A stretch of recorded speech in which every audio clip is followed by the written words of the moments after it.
شروع کرتا ہوں اللہ کے نام سے جو بڑا مہربان اور نہایت رحم فرمانے والا ہے۔ ابو سفیان اور فتح مکہ۔ مکہ میں ابو سفیان بہت بے چین تھا۔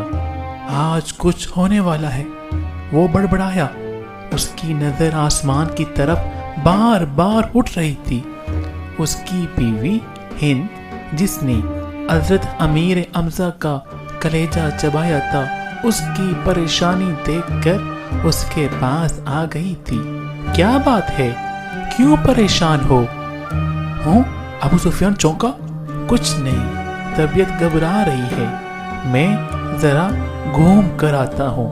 وہ یہ کہہ کر گھر کے بیرونی دروازے سے باہر نکل گیا۔ مکہ کی گلیوں میں سے گھومتے گھومتے وہ اس کی حد تک پہنچ گیا تھا۔ اچانک اس کی نظر شہر سے باہر ایک وسیع میدان پر پڑی۔ ہزاروں مشعلیں روشن تھی، لوگوں کی چہل پہل ان کی روشنی میں نظر آ رہی تھی، اور بنبناہٹ کی آواز تھی جیسے سینکڑوں لوگ دھیمی آواز میں کچھ پڑھ رہے ہوں۔ اس کا دل دہک سا رہ گیا تھا۔ اس نے فیصلہ کیا کہ وہ قریب جا کر دیکھے گا کہ یہ کون لوگ ہیں۔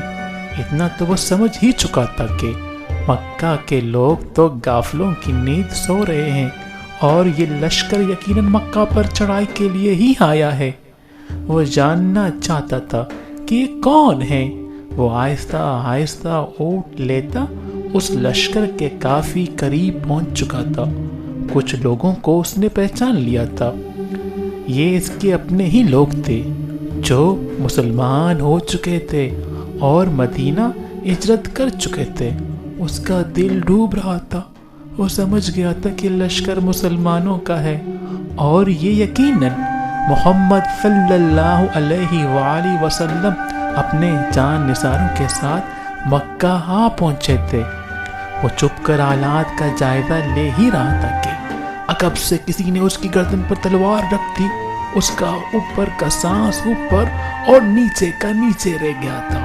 لشکر کے پہرے داروں نے اسے پکڑ لیا تھا، اور اب اسے بارگاہ محمد صلی اللہ علیہ وآلہ وسلم میں لے جا رہے تھے۔ اس کا ایک ایک قدم کئی من کا ہو چکا تھا۔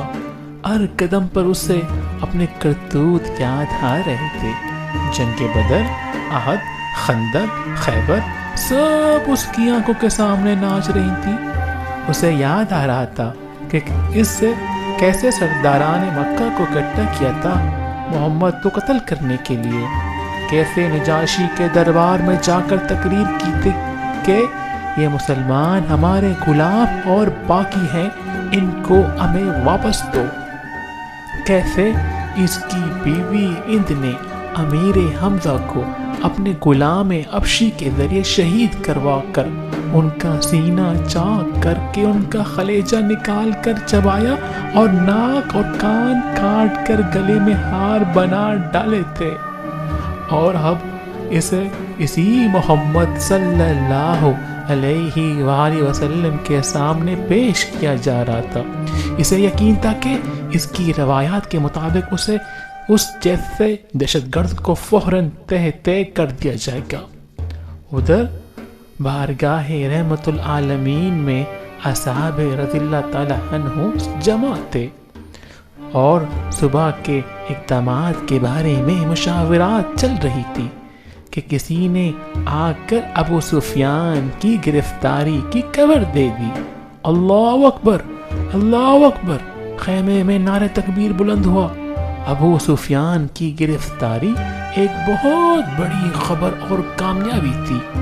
خیمے میں موجود عمر ابن الخطاب اٹھ کر کھڑے ہوئے اور تلوار کو میان سے نکال کر انتہائی جوش کے عالم میں بولے، اس بخت کو قتل کر دینا چاہیے۔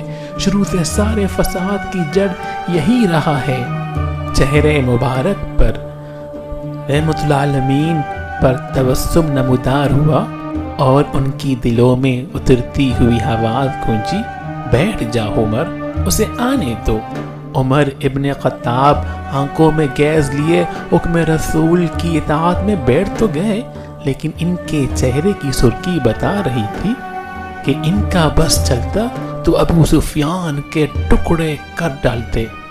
اتنے میں پہرہ داروں نے بارگاہ رسالت میں حاضر ہونے کی اجازت چاہی۔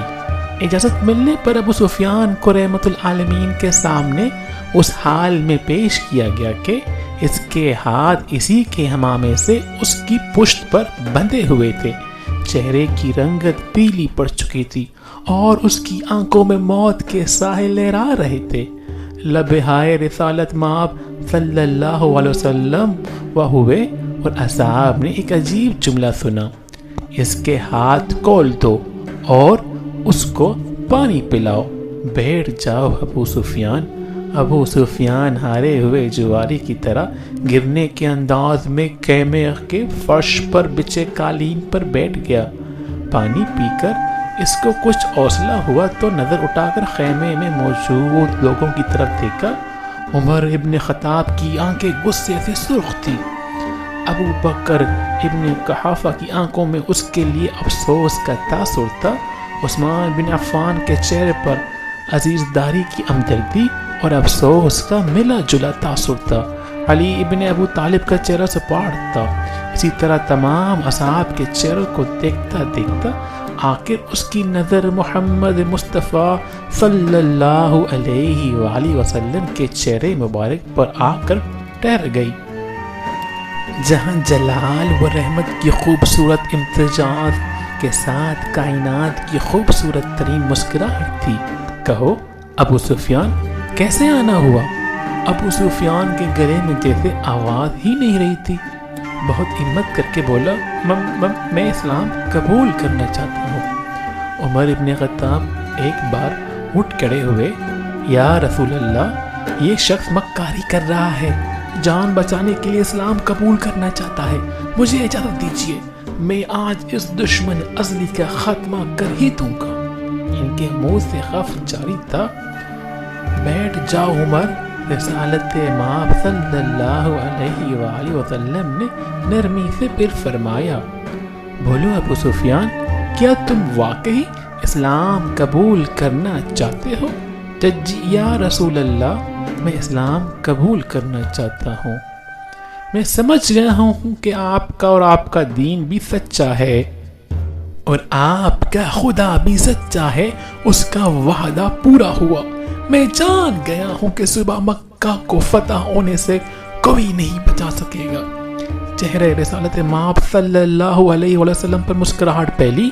ٹھیک ہے ابو سفیان، تو میں تمہیں اسلام کی دعوت دیتا ہوں اور تمہاری درخواست قبول کرتا ہوں۔ جاؤ، تم آزاد ہو، صبح ہم مکہ میں داخل ہوں گے انشاءاللہ۔ میں تمہارے گھر کو، جہاں آج تک اسلام اور ہمارے خلاف سازشیں ہوتی رہیں، جاہے امن قرار دیتا ہوں۔ جو تمہارے گھر میں پناہ لے گا وہ محفوظ ہے۔ ابو سفیان کی آنکھیں حیرت سے پڑتی جا رہی تھی اور مکہ والوں سے کہنا، جو بیت اللہ میں داخل ہو گیا اس کو امان ہے، جو اپنی کسی عبادت گاہ میں چلا گیا اس کو امان ہے، یہاں تک کہ جو اپنے گھروں میں بیٹھا رہا اس کو بھی امان ہے۔ جاؤ ابو سفیان، جاؤ اور جا کر صبح ہماری آمد کا انتظار کرو اور کہنا مکہ والوں سے کہ ہماری کوئی تلوار میان سے باہر نہیں ہوگی، ہمارا کوئی تیر کش بار نہیں ہوگا، ہمارا کوئی نظام کسی کی طرف سیدھا نہیں ہوگا جب تک کہ کوئی ہمارے ساتھ لڑنا نہ چاہے۔ ابو سفیان نے حیرت سے محمد مصطفیٰ صلی اللہ علیہ وسلم کی طرف دیکھا اور کانپتے ہوئے ہونٹوں سے بولنا شروع کیا، اشہد اللہ الہ الا اللہ واشہد ان محمد عبدہ ورسولہ۔ سب سے پہلے عمر ابن خطاب آگے بڑھے اور ابو سفیان کو گلے سے لگایا۔ مرحبا ہے ابو سفیان، ہم سے تو تمہارے دینی بھائی ہو گئے ہو، تمہاری جان مال ہمارے اوپر ویسے ہی حرام ہو گیا جیسا کہ ہر مسلمان کا دوسرے پر حرام ہے۔ تم کو مبارک ہو کہ تمہاری پچھلی ساری خطائیں معاف کر دی گئیں اور اللہ تبارک تعالیٰ تمہارے پچھلے گناہ معاف فرمائے۔ ابو سفیان حیرت سے خطاب کے بیٹے کو دیکھ رہا تھا۔ یہ وہی تھا چند لمحے پہلے جس کی آنکھوں میں اس کے لیے شدید نفرت اور غصہ تھا، جو اس کی جان لینا چاہتا تھا، اب وہی اس کو گلے سے لگا کر بھائی بول رہا تھا۔ یہ کیسا دین ہے؟ یہ کیسے لوگ ہیں؟ سب سے گلے مل کر اور حضور اقدس صلی اللہ علیہ وآلہ وسلم کے ہاتھوں پر بوسہ دے کر ابو سفیان خیمے سے باہر نکل گیا۔ وہ دہشت گرد ابو سفیان کے جس کے شر سے مسلمان آج تک تنگ تھے، انہی کے درمیان سے سلامتی سے گزرتا ہوا جا رہا تھا، جہاں سے گزرتا اس اسلامی لشکر کا ہر فرد، ہر جنگجو، ہر سپاہی جو تھوڑی دیر پہلے اس کی جان کے دشمن تھے، اب آگے بڑھ کر اس سے مصافحہ کر رہے تھے، اسے مبارکباد دے رہے تھے، خوش آمدید کہہ رہے تھے۔ اگلے دن مکہ شہر کی حد پر جو لوگ کھڑے تھے ان میں سب سے نمایاں ابو سفیان تھا۔ مسلمانوں کا لشکر مکہ میں داخل ہو چکا تھا۔ کسی ایک تلوار، کسی ایک نیزے کی انی، کسی ایک تیر کی نوک پر خون کا ایک قطرہ بھی نہیں تھا۔ لشکر اسلام کو ہدایت مل چکی تھی، کسی کے گھر میں داخل مت ہونا، کسی کی عبادت گاہ کو نقصان مت پہنچانا، کسی کا پیچھا مت کرنا، عورتوں اور بچوں پر ہاتھ نہ اٹھانا، کسی کا مال نہ لوٹنا۔ بلال حبشی آگے اعلان کرتا جا رہا تھا، مکہ والوں، رسول خدا صلی اللہ علیہ وسلم کی طرف سے آج تم سب کے لیے عام معافی کا اعلان ہے۔ کسی سے اس کے سابقہ اعمال کی بات پرس نہیں کی جائے گی۔ جو اسلام قبول کرنا چاہے وہ کر سکتا ہے، جو نہ کرنا چاہے وہ اپنے سابقہ دین پر رہ سکتا ہے۔ سب کو ان کے مذہب کے مطابق عبادت کی کلی اجازت ہوگی، صرف مسجد الحرام اور اس کی حدود کے اندر بت پرستی کی اجازت نہیں ہوگی۔ کسی کا ذریعہ معاش چھیننا نہیں جائے گا، کسی کو اس کی اراضی و جائیداد سے محروم نہیں کیا جائے گا۔ غیر مسلموں کے جان و مال کی حفاظت مسلمان کریں گے۔ ہے مکہ کے لوگوں، ہندا اپنے گھر کے دروازے پر کڑی لشکر اسلام کو گزرتی دیکھ رہی تھی۔ اس کا دل گواہی نہیں دے رہا تھا کہ حضرت حمزہ کا قتل اس کو معاف کر دیا جائے گا، لیکن ابو سفیان نے تو رات یہی کہا تھا کہ اسلام قبول کر لو، سب غلطیاں معاف ہو جائیں گی۔ مکہ فتح ہو چکا تھا، بنا ظلم و تشدد، بنا خون بہائے، بنا تیر و تلوار چلائے، لوگ چوک در چوک اس آفاقی مذہب کو اختیار کرنے اور اللہ کی توحید اور رسول اقدس صلی اللہ علیہ وسلم کی رسالت کا اقرار کرنے مسجد حرام کی صحن میں جمع ہو رہے تھے۔ اور تبھی مکہ والوں نے دیکھا اس ہجوم میں ہندا بھی شامل تھی۔ یہ ہوا کرتا تھا اسلام، یہ تھی اس کی تعلیمات، یہ سکھایا تھا رحمت العالمین صلی اللہ علیہ وسلم نے۔